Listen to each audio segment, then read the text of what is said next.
civilization alongside Babylon, Indo-European invaders gave their name to the immense Iranian plateau where they settled. The word Iran was derived from Ariana Viejo, which means the origin of the Aryans. These people were semi-nomads, whose descendants were the Medes and the Persians. The Medes founded the first Iranian nation in the 7th century BC. It was later destroyed by Cyrus the Great.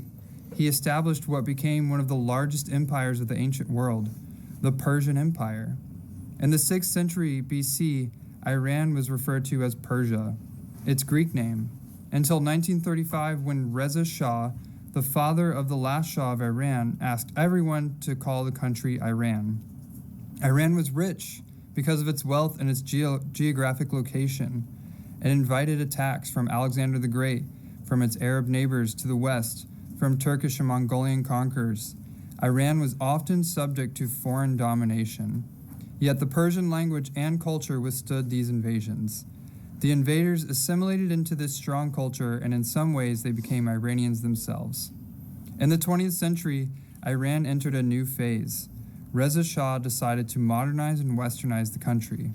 But meanwhile, a fresh source of wealth was discovered: oil. And with oil came another invasion. The West, particularly Great Britain, wielded a strong influence on the Iranian economy.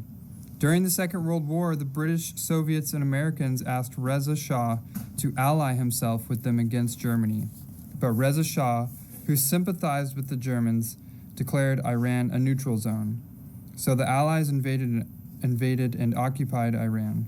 Reza Shah was sent into exile and was succeeded by his son, Mohammad Reza Pahlavi, who was known simply as the Shah.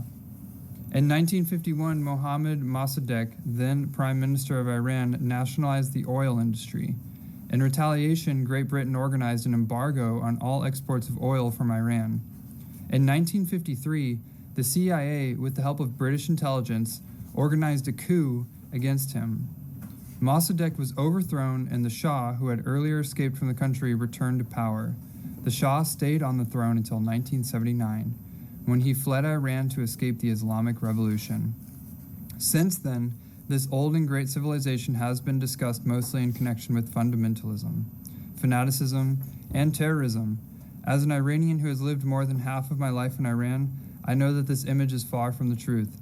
This is why writing Persepolis was so important to me. I believe that an entire nation should not be judged by the wrongdoings of a few extremists.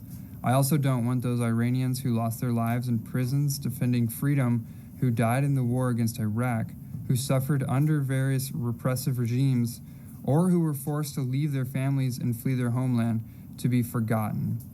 One can forgive, but one should never forget. Marjane Satrapi, Paris, September 2002.